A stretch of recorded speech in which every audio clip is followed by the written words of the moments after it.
live on Spreaker too.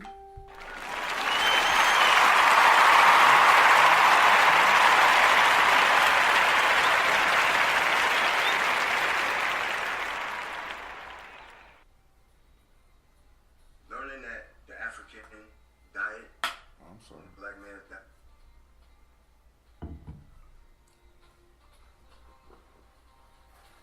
You know we live. Yeah. Oh.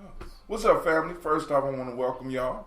This is Brother Hatim. I want to make sure that we are streaming perfectly and that you can see us. And then we will get straight into the conversation. Now, what I want to introduce y'all to, I want to introduce you to the brothers of I Wonder Radio, right? I told y'all on Gye-Nyame Journey, we're striving to, we're a media company. So we got to get multiple voices from multiple generations. And I want y'all to be ready, to be shocked and awed as these young men get into some of the conversations they're going to have. I'm going to sit here on the first one to, help it pop off.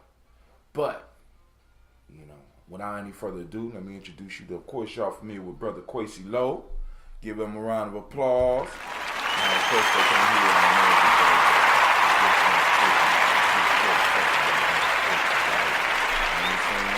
and also, I want to send shots out to Brother Nef82.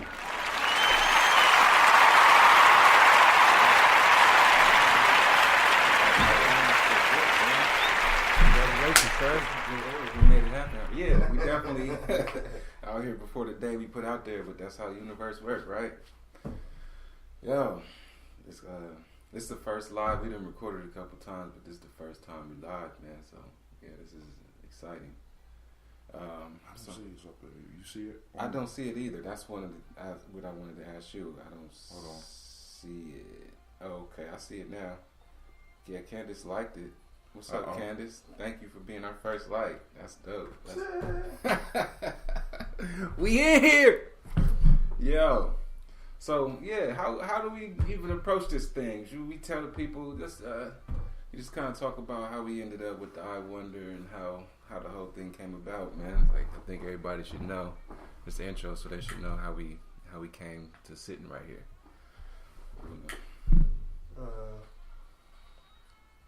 The universe just put it together in a way that we didn't really have no control over. It wasn't no great design, but rest in peace, Jimmy Johnson. That was our mutual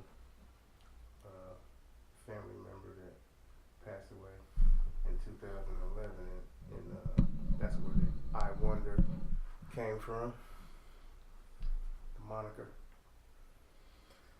And even I want to get straight into it, though. Even with that, okay, well, I guess just to kind of wrap that up neatly, the whole I Wonder thing came from Jimmy being doing a poem, rest in peace, and the whole reason the poetry came about was this man sitting right here that just gave us the introduction. Right. The introduction is Hatim. So every time I do anything, get the opportunity to do anything, I always want to shout out and thank Hatim because his presence in my life made a world of difference. I don't want to be cliche and say I don't know if I would have been here, but I wouldn't be here. Mm-hmm. So any chance I get, I'm always shout out Hatim. I always say that I owe discovering my life's purpose or even getting on the journey to that to this man sitting right next to me. Definitely a special dude, man. So now check this out. Why y'all want to stream? Why y'all want to show? What is the importance of y'all having this this media platform? What is the goal? What's going on? The people in our generation and younger either are uninformed or have a lack of concern for some ideas, problems that they may or may not even know exist. The people before us, there's this divide, I think, that happened between the conscious Native Black American in the 60s and 70s and in the crack era, and then us. You know what I'm saying? So Yeah, We are overpowered with people who just ain't in the know, and when you can easily be fooled like that. It goes deep too, man. I was watching something a little like a documentary or something like that a little earlier today. That I can get into that a little later, but just following up on what you just said, that disconnect. I think that the energy that we talk about this all the time, but we got so much in common, but we got so many things that give us a unique perspective on the situation that I think we all kind of facing as a people. You know what I mean? I feel like, that you kind of come with more of a grounded kind of approach that is, you can speak better about your where you come from. I can speak about where I come from. I come from maybe an idealistic approach, thinking about what we can be, and we're using a historical perspective. I love to read about history. I'm really into history. I'm really into the stars, and I'm really into just the whole kind of concept of what Gye-Nyame Journey brings, and just thinking outside the box, and sometimes even bucking reality. You know what I mean? Whereas I'm sort of this realistic approach, hard facts, hard reality, thought process about how we can implement some of those thoughts or translate some of those thoughts to people that's just barely making ends meet, like we was talking about before the show, like. And I think, you kind of got properties, like actual properties. We happen to be sitting in one of your properties right now. And so you have more of a tangible kind of hard, structured results base. To whereas I can look back and see hundreds of kids that I had the opportunity to mentor, and I can look at them and see them doing things and being successful in their own right. So, I have, even in that kind of not exactly tangible, but realistic at the same time. Oh, yeah. So, Yeah, you've seen it in a way that I haven't. I mean, kind of, and like I kind of haphazardly have come across all that in the course of my own life. But you was really like hitting the streets with that idea in mind, like trying to help, where I could arguably have been living parasitically off the people for most of my life. You know what I mean? So the title, I Wonder, and you already gave us the inspiration behind it, but go a little bit deeper into why. We understand that your cousin that's in between both of y'all sparked that whole concept, but you have a show that you're putting out right now, and it's called I Wonder. Go and explain to the people a little bit more in depth why that, because we had a conversation before and you mentioned something about the question why, and I want people to hear that, because that was dope. And then also you go a little bit more into it as well, and we had some comments. We got vision leads the movement, facts that lead the strategy, both views are necessary. And shouts out to Regina Idrishu, shouts out to Candace Jones, shouts out to Miss Keisha. What's up? Snap. We on now. I owe you a call. I'm sorry.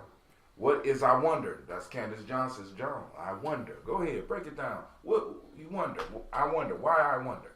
So, for example, my daughter might come to me and say, "What can I shovel the snow for $15?" Why? Well, I just want some money. Why? Well, there's a Valentine's party coming up, and I have to have ticket admission. Why do you want to go to that? Oh, it's some dude you interested in. You know what I mean? Like, if you don't ask that question, why? Yeah, go ahead. I don't want to do it. Here's $10, and all of a sudden, she comes home with, pregnant at 13. You gotta get down to the root of what is going on, and you can apply that to so many parts of life, especially in America, because there's so much hypocrisy. So much. Well, a couple things for me, like even back to Jimmy, man. He did that poem, I Wonder as I Wander. And he was a young dude, and the timing couldn't be better because Jimmy actually would have been 29 years old on Friday, 2 days ago. So the timing on Friday. that, yeah, he would have been 29. I got push-ups on Kumba. on Nia. I should have more push-ups for saying the wrong day. So that's 2 sets. So but with another thing that Hatem would always say is steel sharpens steel. So we are both asking questions, like just the conversations that we would be having. We was like, man, this shit is dope, man. Like other people should be able to be pulled into these conversations because we always asking questions. And like I said, the steel sharpens steel. But another thing that Hatem would say is we adults don't ask enough questions. Adults love to have answers, but don't ask enough questions. You know what I mean? So I like to feel like I have some suggestions or some things that have led me to some things. But ultimately, anytime I feel like I got an answer, it pretty much sparks a new question. You know, so just continually being on that path of question asking and becoming sharper with my own self, and in that process, through that journey, sharing it and inviting y'all into the process. So y'all invited into the process. This is some stuff that you wonder about, going through up some stuff, because basically what's being presented to you is 2 young men who have had experiences and are willing to at least dive into your questions, dive into your comments, but also they're going to bring subject matter. So, moving it to the reason we're here today. Because they wanted to do a show, but I know they got something on their mind, and we about to dive deep. You know what I'm saying? So we about to do some wondering. You know what I'm saying? So get ready, hold on, and I'm gonna let them go on and do their thing. Well, there was just, and as we had been searching for what was the exact, like even I Wonder came to us through a process of development. We had a date that we wanted to kick off, but this just happened. You know, today it just happened to be the first day. And one of the things that pushed us into starting today was the incident a lot of people was aware of. There was a store clerk at right up the street, Main and Wyatt, and Columbus, Ohio. So the store clerk solicited a young girl. Apparently, he asked for her phone number. Allegedly, this is all alleged, you know, because I wasn't there. So I guess technically, this is alleged. But he allegedly asked a young 14-year-old girl, 13 or 14-year-old girl for her phone number, and apparently he told her not to tell anybody. So, as the story goes, she put the stuff that she was wanting to buy back on the counter. She was no longer interested in buying it, left out the store. So then maybe the next day or within a couple of days, the little girl's brother came in the store and made a big deal out of it. He recorded Facebook Live, asking the store clerk, you know, what was your problem? Basically confronting the store clerk, and the store clerk never denied it. He just kept saying he was I apologize. mad, weird, and creepy looking. Like it was really creepy. Like, I apologize. I think that was the thing that resonated with everybody, and it was creepy, but it was also condescending. It was condescending as fuck, and that's what really pissed me off. So I ended up reaching out to dude that went to the store. His name is Akeem. Hopefully he gets, checking out the show. If he don't see it today, maybe he'll get it to see it on the rebound. But he was like the important, the integral piece in getting it, out there. Like it done went viral at this point. The last time I heard it had like 1 million views. There's people in Texas that done seen it and everything. So like from that, we just got to talking about like next steps. I wonder, like, how is it that we have gotten to this state of exploitation? Because if everything didn't happen kind of perfectly, if she didn't have the wherewithal to say something, yeah, big up to her for putting whatever Right. she was getting ready to buy back, right, and that's making it known. You know what I mean? I definitely wanted to mention that part because that was huge. That was. But go ahead. So, if it wasn't for the fact that she did that, told her mom actually, who ended up telling her brother, and if he didn't go back and approached the dude in exactly the way he did. Very aggressive, very straight to the point, but also at the same time under control. And then without breaking any laws. Without breaking any laws. It was like perfect. So then they created a situation where people was looking like, I wonder, is this happening in my store? Man, I wonder why it's an Arab corner store. It's 5 Arab corner stores on every square mile of the hood. Sound like an incursion. Sound like, what's the word? Colonized. Yeah. We colonized in our communities right now. I wonder, as he says, I wonder. I wonder how many young ladies got stories like this, because one of the things that I want to do to kind of address the issue is to start on this platform putting up ladies' stories who have been harassed in these stores with these motherfuckers. See, because one of the things that I think that we're missing in some of the struggles that in the struggle is making this, because that store on the corner of Main and Wyand is a symptom, and we can get rid of that store. But once again, I use the idea of the Hydra, right? You cut off the head of a Hydra, 2 more grow.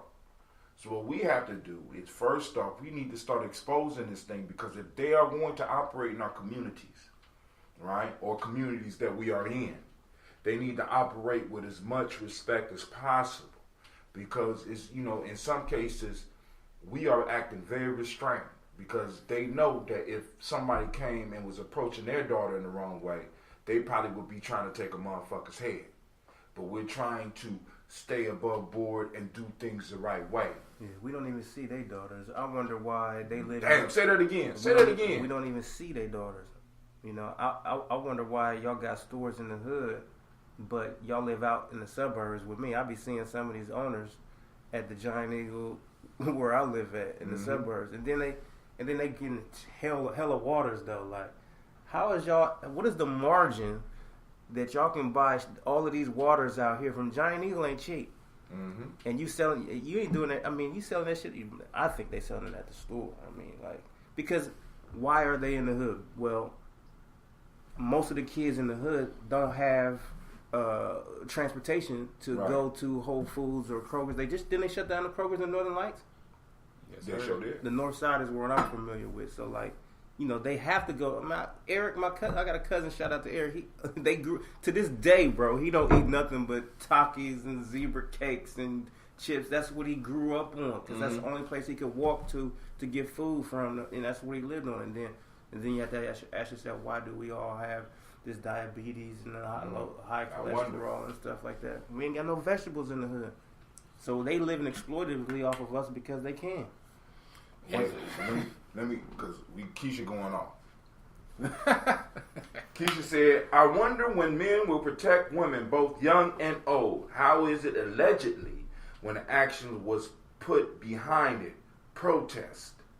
And with a question mark. I wonder when men will listen to the women telling their stories, even when it involves their friends. Well, you have to say allegedly for legal purposes. Right.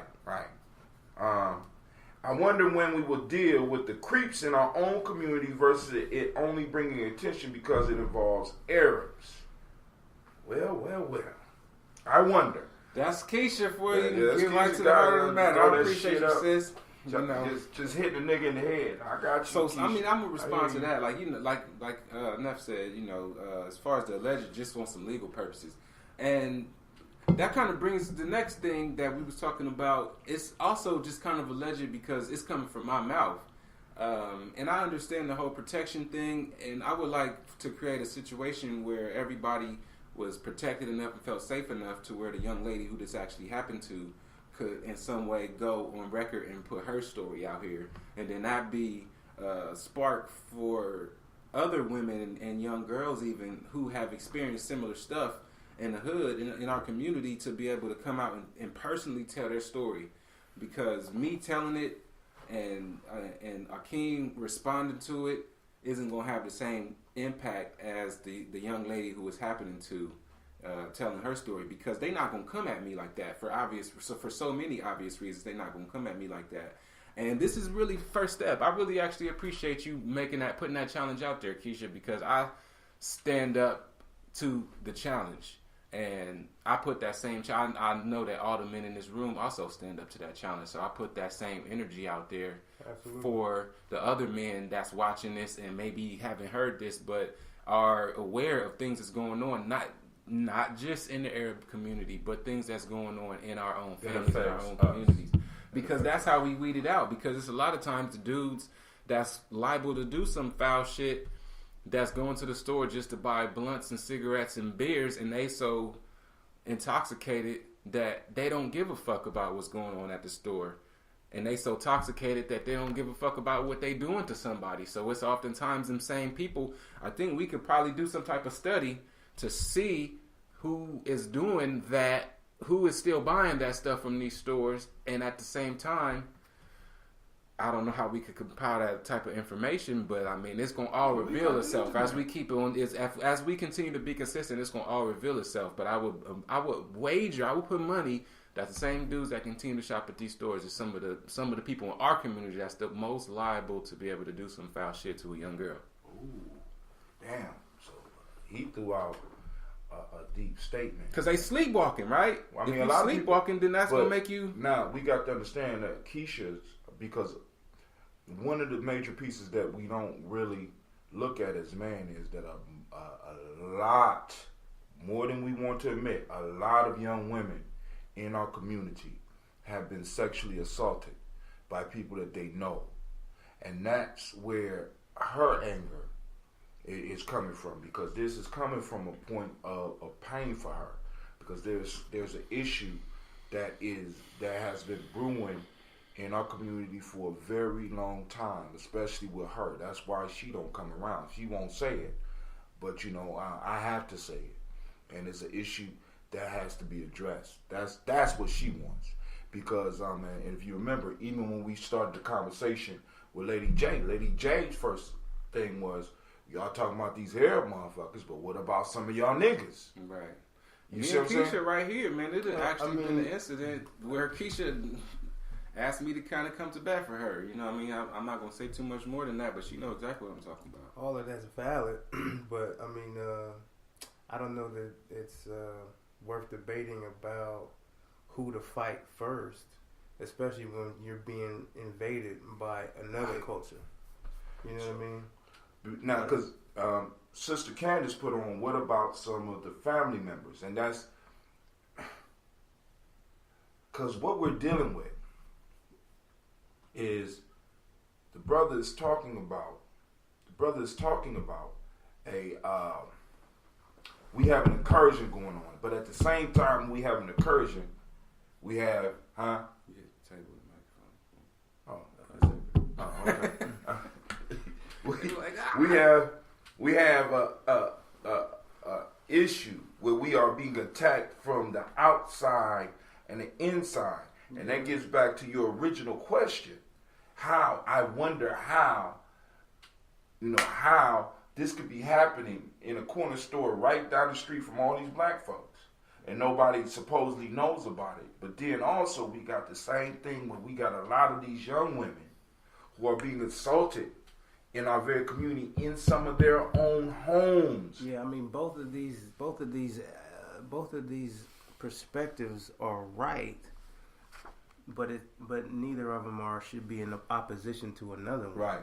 I think they can all come out simultaneously, and even Candace just said something else that I was thinking that I didn't want to say because I didn't want to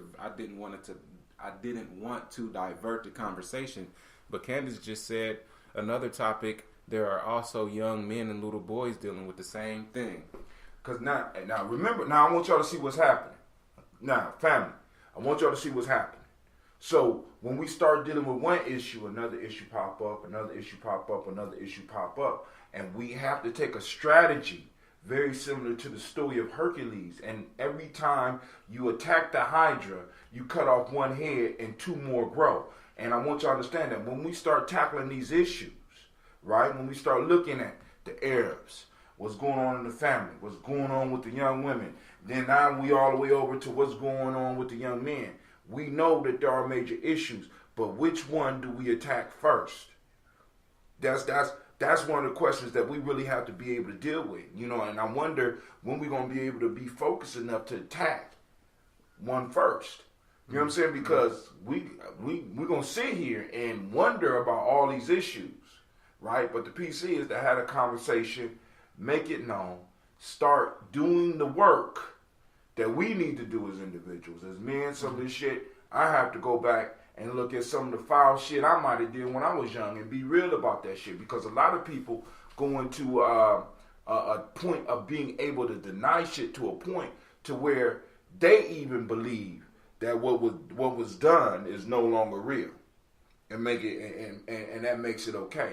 So as men and as women, we got to look inside of ourselves and bring up some of that shit so that we can conquer the enemy within. I ain't just talking about within us because then that means that once I clean my house, I have to go and have conversations with some of those family members, and some of those conversations are going to be harsh and some of them are going to be painful in more than just one way.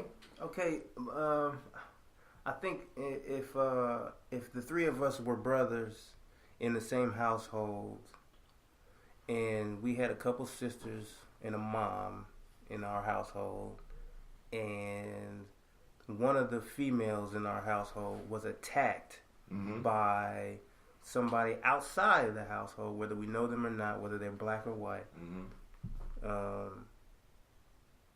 do the three of us strap up and go handle that situation outside, or do we look at each other like, well, but you used to hit mom too when you got mad, so... See, that's a key point. You know what I mean? Yeah, it's kind of like the two brothers that's fighting each other. That you know, it's kind of similar, but it's also not necessarily similar because, like, if we was brothers, we was growing up and we would fight each other all the time. You're right, but we're not about to let nobody else fight us. We're not about to let nobody else fight us, but that's kind of different because we're not really exploiting each other. Even I guess maybe there's a smaller to a degree because one of us got to be the older brother. One of us has to be the older brother. One of us is more than likely going to be the stronger. You know what I'm saying? So yeah, but that is. I do because I understand what Keisha's saying. Man, I understand it, but at the same time, we got a sister. Debo and them down the street just raped little Nene. I agree. I agree. Ultimately, we gotta band together and come after them. And then when we get and back, then we gotta call the cousins, and whatever cousins decide not to ride. Once we done fucking him up, then we can come back and be like, "Hey, where the fuck was you at? Yeah. And why?" You see what I'm saying? Because if we can't fight our outside enemy, then we must not give a fuck enough about ourselves to even deal with anything that's going on in house anyway. Nah. And if we don't, then maybe that's why we're being attacked. That, and when you brought up a good point, that's why we're being attacked. Because we don't give a fuck about what's going on in our house. So that's what I mean. Both perspectives are right. Right. You know what I'm saying? And Keisha put up again, I disagree because you cannot police other people when you have no control over your own. That's the problem. We're always trying to expose others when shit is happening within our own communities. Now, and I need to be very clear, this is why I'm telling people right now on my show every morning, we have to start circling our wagons and we have to start identifying tribe and be very clear about that shit. Because just because motherfuckers look like us, it don't mean that they are our family. Just because they might be related by blood don't always mean that we're family. A motherfucker that is taking advantage of young women in your house, you know what I'm saying, in your circle, are they family?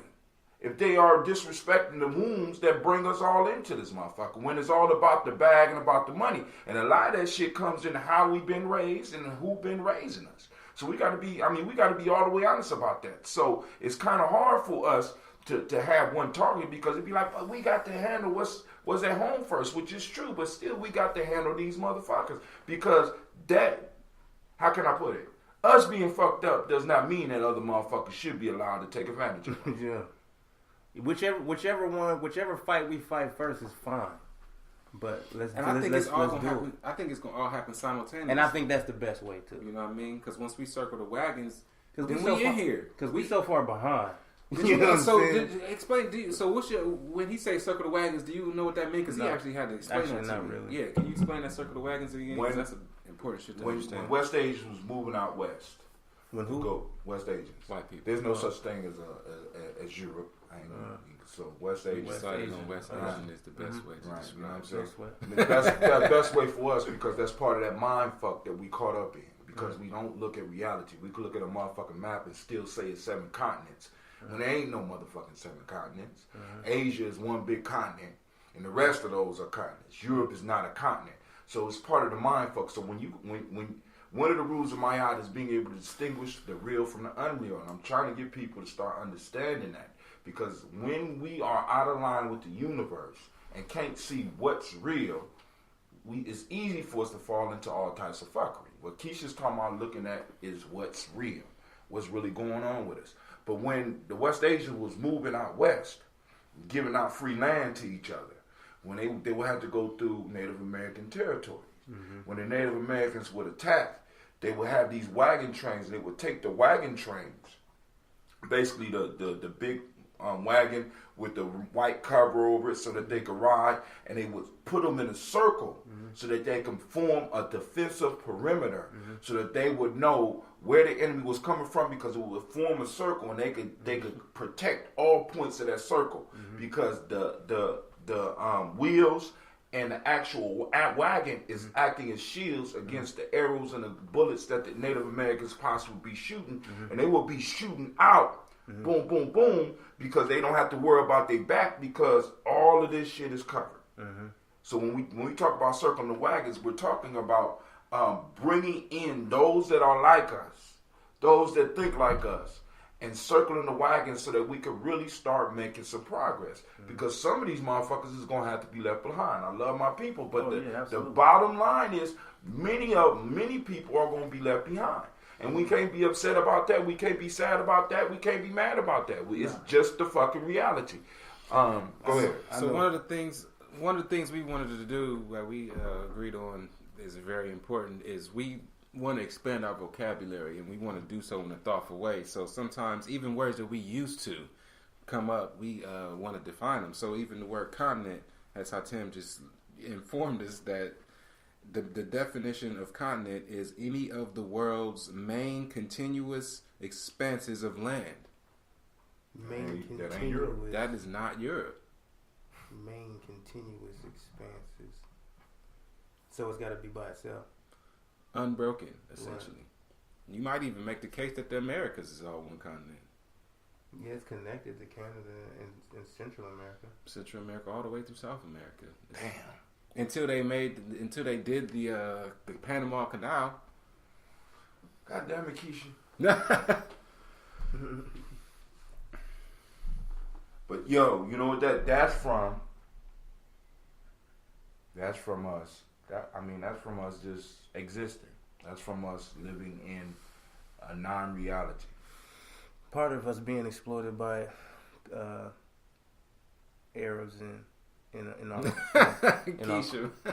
in our corner stores and part of all the other economic perils that we face as Native blacks come not necessarily from our own doing though either. It's also Reaganomics and some things that happened post slavery too, Is that something that you dove into? Did we just drop that, Native blacks? What's your understanding of that? So I use that term personally because I don't feel like an African.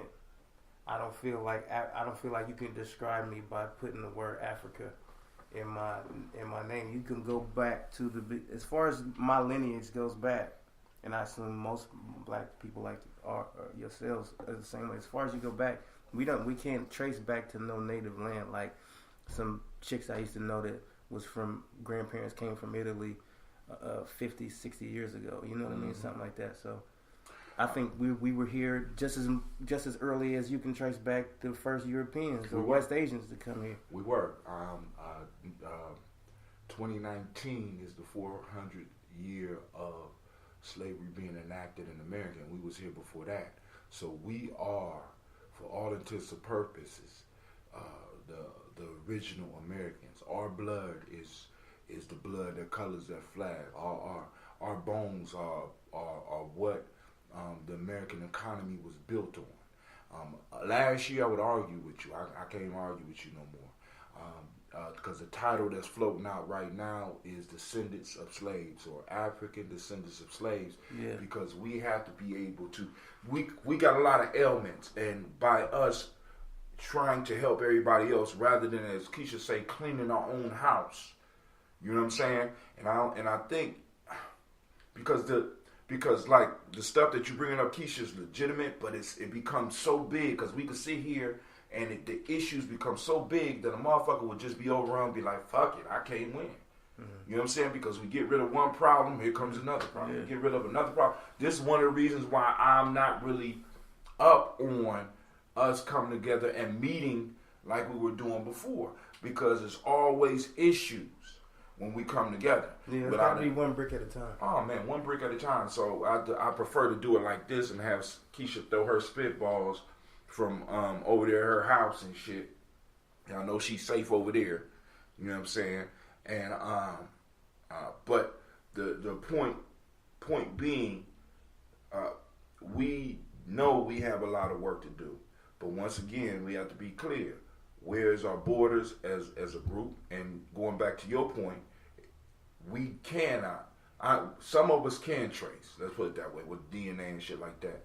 But the piece that many of us have not come to embrace and realize is that we are American. And I know that's gonna rub some. I know some of you conscious niggas get your panties out of a bunch. You know what I'm saying? Because your ancestors are buried here. There's a debt owed to you. You are the first. You are the non-immigrant class of America. It's important that we have some type of common ground in terms of who we feel or believe that we are, because you can't fight outside of your own house until you have a name that defines who you are, or some type of foundation for what you're fighting for. And we're specialized people. Whatever the fuck you come from, wherever you think you came from, or all that shit, same thing. We not Africans. We can't trace our family back. We don't have family back in Ghana, Uganda, none of that shit. We can't go post up in the Somalian fucking apartment complex that them motherfuckers on. They don't accept us like that. We are our own motherfuckers, and there's nobody on this planet that put in the work to make America who it is, except motherfuckers like us. That's it. And that is the new lingo, because like I said, we are a tribe for all intents and purposes. A lot of people don't realize it. That don't mean that we can't work with others, but first off, we have to develop the ability to reward our friends and punish our enemies. That's what we're lacking right now. That's really what we're lacking. You know what I'm saying? So a motherfucker can be a motherfucking creep, as Keisha say, and be doing shit, and it's okay. Because there's no consequences for violating us, even within our own ranks. You know? We might move. So I wonder, you know what I'm saying? Now, what I want to do, because since you brought this up, Keisha, why don't you lead up the front and tell your story? Gye-Nyame Journey is a platform where your story can be told. You don't have to say no names if you ain't comfortable with saying names. You know what I'm saying? But we need to get those stories out there so that brothers can start really facing how we affect women. Those of us who have any balls. Right. Because really maybe that might be the litmus test. How you feel about this shit happening. You know what I'm saying? Boom, boom, boom. And then, like, truthfully, it has to be a level of forgiveness too, because there's a lot of people that have made real life changes, and it's, you know, it has to be like the whole Me Too thing. Like, some people that are in our community might be in a position to where, you know, their story could get their whole life could have to change if they was open, or if somebody told the story. Because it's crazy to know both sides of a story, you know. So then maybe somebody telling the story and being fully forthright about their experience might put somebody else in a compromising position. So then what if that person who's compromised now truly is an asset now? Or, you know, so how do we create situations where people can still eat? Or how do we create situations where we're policing ourselves? Maybe some people ain't a positive aspect to the community. So how do we ostracize or put people out? You know, like, it's a lot of stuff that, and I think Keisha is really pushing forward. See, this is the point.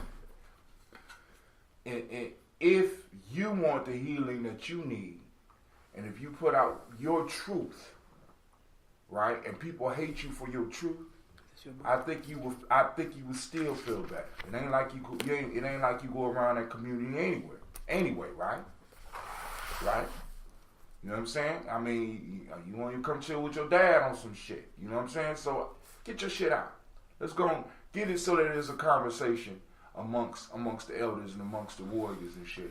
Because you might be surprised, you might not be the only one. And you know, in many cases, you're not gonna be the only one.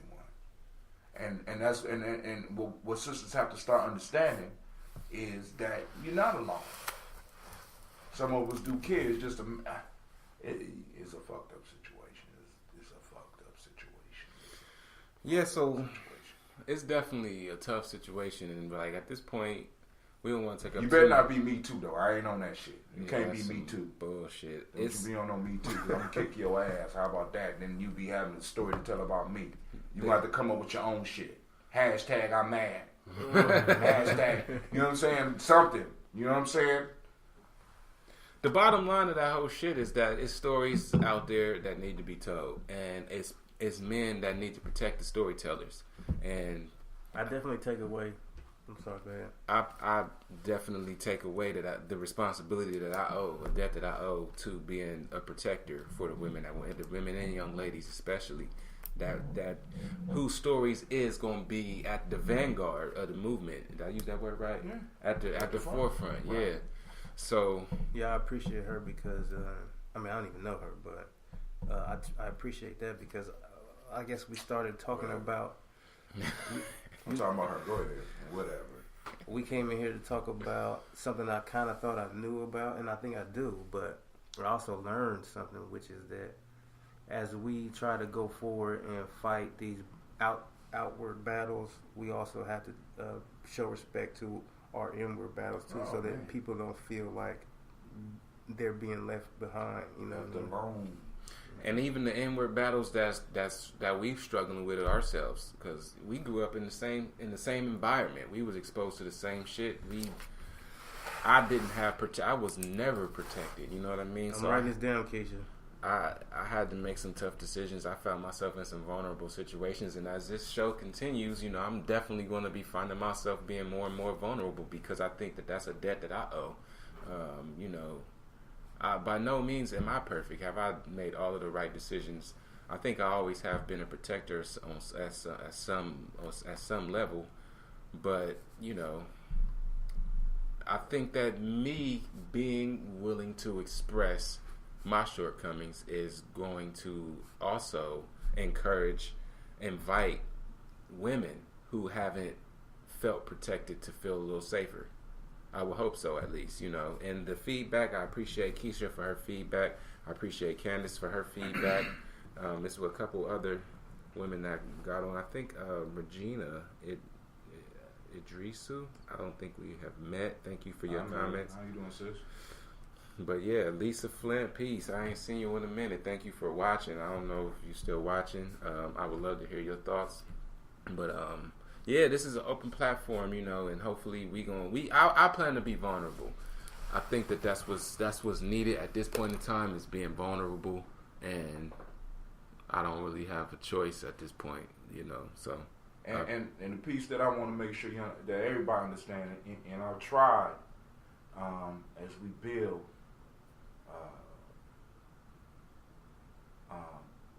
We got to make sure that the people that are involved feel safe, which is a responsibility on both sides. Because when some fuckery is happening, y'all can't be quiet about it. Y'all need to be willing to speak up about it. Because, like I said, man, it's like we got this silent shit, this no snitching shit that we used to use to protect us from the outside. That's also destroying us on the inside. You know what I'm saying? So we got a lot of work between victims and what's the ones that do it? victims and perpetrators. You know what I'm saying? So we gotta be able to speak out about that. Young men as well, because we know this shit is happening to young men, but it is a little bit more uncomfortable for men to talk about that shit. You understand what I'm saying? But like they said, they're gonna be vulnerable on their show. I ain't gonna be on. I gotta do my own shit. I got toast in the morning. Every now and then I might cry. I'm gonna let these niggas have their show so they gonna cry with y'all and shit. As Keisha is stalking the motherfucker and throwing up 100 comments that, look at this shit here. You should have wrote a paper, girl. This is a dissertation. Yeah, we gonna open up the lines, Keisha. You gonna have to be a call in. Look, still going. Bow, bow, bow, bow. Both? Yes, Both or what?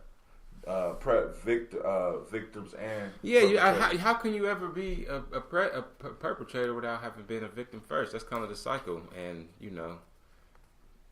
it's a vicious cycle. It's a vicious cycle, and one that grows in secrecy. As long as it's quiet, it happens.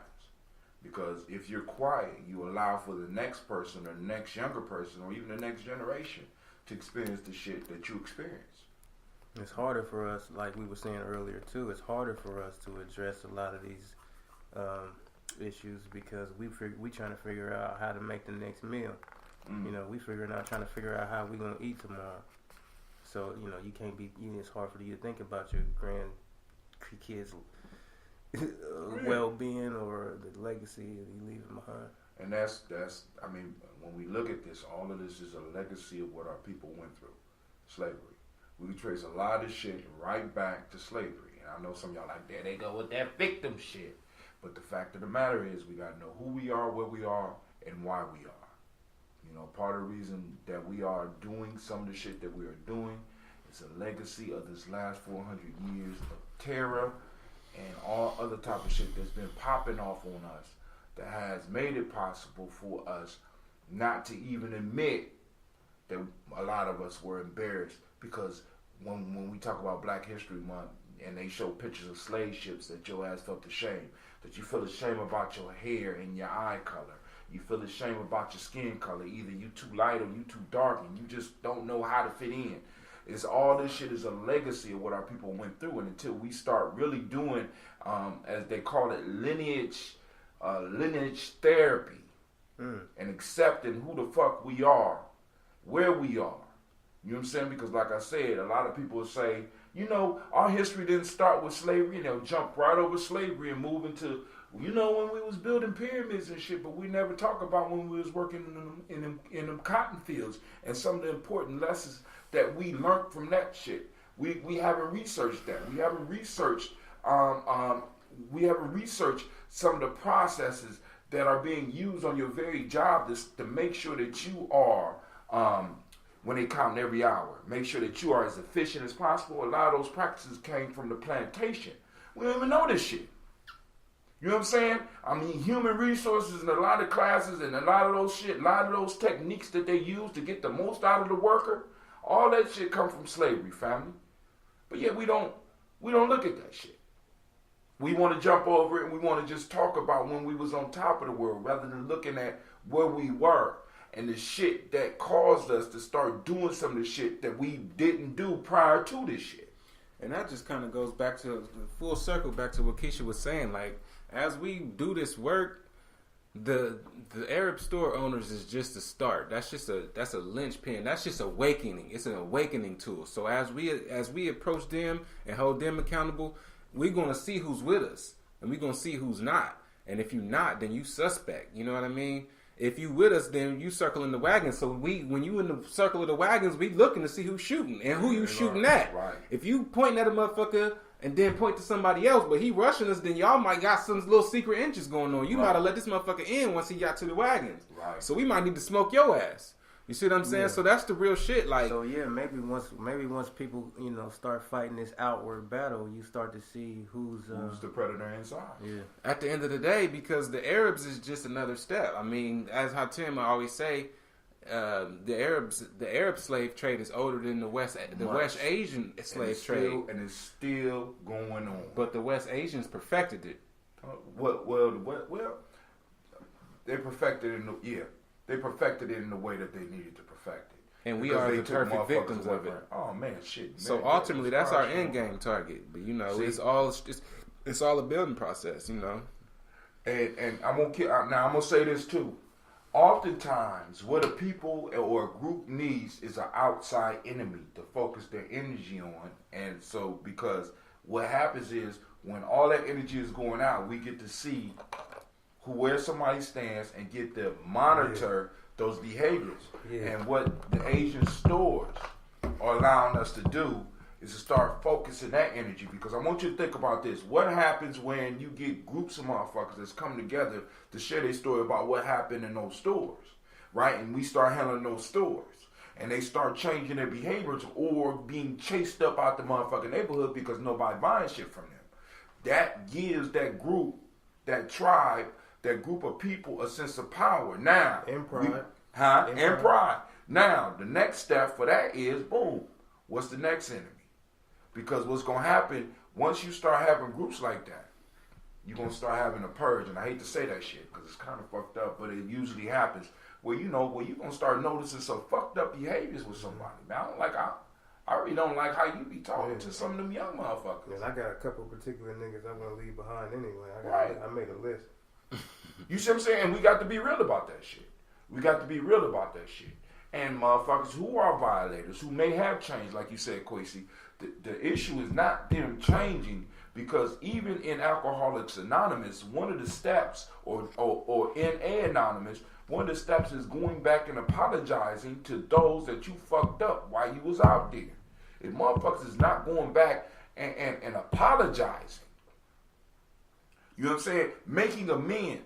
You got to balance the scales. We talk about we got to balance the scales. If there's no apologizing going on, if there's no acknowledgement of the pain that I caused you, even though I see it different, if there's no acknowledgement of that shit, look, I know how, boom, boom, boom. Let's have that conversation. I apologize. You know what I'm saying? And even those of us that aren't guilty of like sexual assault, still have wronged somebody in one way or another. You know what I mean? Even if sexual assault isn't in your history, you done did something fucked up to a woman or somebody to opposite sex. Even, you know what I mean? Just something in general. I remember I used to be full of anger and just used like beating motherfuckers up randomly. You know what I'm saying? Not likely that I'm going to find one of them people and be able to apologize to them, but, we all got our ways that being a part of this traumatic cycle, you have to let that shit out in some way or another. Once you've been victimized, you have to find your balance again. You have to assert yourself in some way so that you can feel whole on some level. And especially if it's happening in your family, then it's a good chance that nobody in your family is going to want to hear that shit, because they probably complicit on some level too. So, and most black people don't go to therapy. I'm realizing that I need therapy. Everybody does. Yeah. And what is therapy? An opportunity to tell your story. There you go. Right now, welcome to your therapy. I introduce you to your mics, nigga. Yeah. Congratulations. Y'all doing your therapy. I've been doing my therapy for years. Keisha, your show is your therapy, baby. You understand what I'm saying? Your platform. This is your platform, Gye-Nyame Journey. You don't have to come to a meeting. You don't never have to come to nothing else. I offer you to be able to use this platform, or I will help you start your own platform so that you can get your story out and start getting the therapy that you need, because this is the new movement, family. That's what a lot of people don't understand. It's a little bit bigger than just podcasting and streaming live. We got people on here telling their story and sharing their truth, and we as Gye-Nyame need to get that shit out. Yeah, and I don't know her, but it sounds like somebody needs to hear what she's got to say. Oh, and she good at telling it too. She ain't shy. I mean, that's the piece. So Keisha would be great on a platform like this. You know what I'm saying? So because what she's going to find is that she already knows she's not alone. Right. You know what I'm saying? I used to wonder why young ladies used to adopt me when I was younger. They used to adopt me. It felt safe around me and shit. And for a long time I wondered, until I really started listening to what the fuck they were saying. I'm like, damn, they don't feel safe where they at. You know what I'm saying? You got grown men. We got grown men that are kicking game at 14, 15 and 16-year-old girls. You know what I'm saying? So they want to be around a man that they ain't got to worry about that shit. You know what I'm saying? They want to be around motherfuckers their age. They don't want to have to be the grown. You know what I'm saying? So it took me, because I was like, damn, I can't understand until I just really started listening to him and looking at him and like, damn. Oh, man. It's funny. When I first went to prison, when I first got to prison, right, the first couple of weeks, I had a homeboy who had a homeboy who was doing forever, who was 6'7", 6'8", cut, crazy, and I'm like, I mean, he wasn't no beef or nothing. Like, you know, I was cool, but it's like, I can't. If this nigga, there's nothing I could do with this nigga. Right. You know what I'm saying? Right. So to be a female is like to live in that world where everybody is like that. Mm-hmm. And then, you know, you look good, and it's like, you know, he wasn't catcalling me, but imagine if he was attractive in that setting also. Dangerous. And that's how a lot of our ladies, that's how a lot of the women in our families live. You got friends that come over, and you can leave the room to go get some water, and by the time you come back, you know what I'm saying? I remember when I was in Ghana, I just had met my wife, and there was a dude in Ghana, a former Black Panther, and the brother was known to mess with young girls, but I didn't know it at the time, and I noticed that every time he came around, my future wife get the fuck up and leave the crib. I mean, literally, it's like she would just, you know, I'm like, fuck up with that. You know, and then I start listening. You know what I'm saying? Not necessarily to her, but then you know, you gotta watch her around. Oh, okay. Oh, man. Yeah, nigga, I'll chop your head off.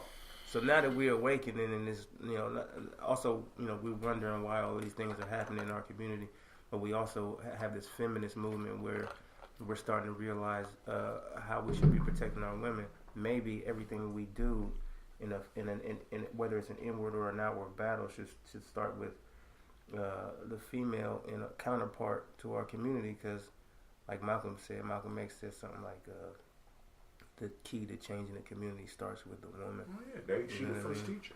So maybe we should always be implementing that. Keisha just said, she said, I am old and have yet to still feel protected or safe. And she's not alone with that, because I have a sister in the community right now that's my age, and her whole piece is she has never felt safe. I'm smiling because how Tim just said, oh, she said 37. Oh, okay. I was just saying. That ain't her real age, though. She older than that. Is she? No, she ain't. Yeah, all my daughters be lying about their goddamn age. They old as fuck. He calling you out. You and Yolanda old as fuck. How about that? Well, you put it up there. Yo, I mean, nah, but that's real. If you don't want to say it, then don't, because you know we do complain. That's why I said you was old. You know what I'm saying? But you're still beautiful. But but the point is, so brothers, one of the questions I wonder, what could we do to develop a community or area where women feel safe? Because one of the key pieces that we lost in our culture was that when somebody disrespected that aspect of the village, they was disrespecting generations. Because you damaged the woman, you damaged generations. Keeping with the trend of I wonder, to answer the question you just posed, I think one of the things that we need to do is ask more questions.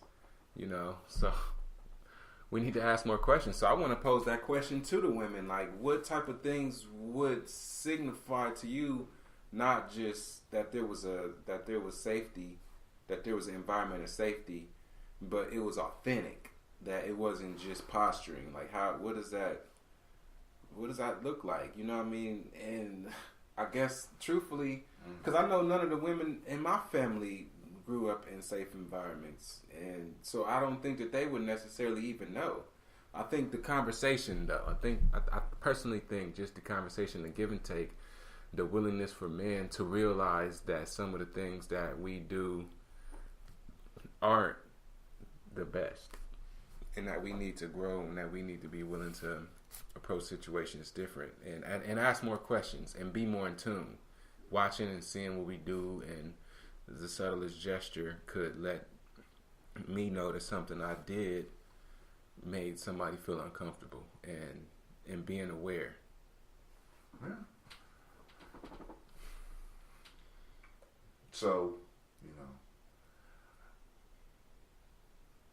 all right. Yeah, it's been about an hour now. We don't want to keep you on for too long. Yeah, if you wanna, we wanna continue the conversation. This is just show 1. We're gonna be back same time next week. So if you have any questions, any ideas that you want to tackle, leave it in the comment section. This first show just kind of came to us. It just happened like that, but it seems to be the trend, or it's a trend that's beginning. And ultimately, the show is yours, everybody. So we just speaking the thoughts of the people. So I wonder what you thinking. Don't be afraid. Don't be ashamed. We all growing together. Thank you for tuning in to I Wonder. Yeah. See you. Peace.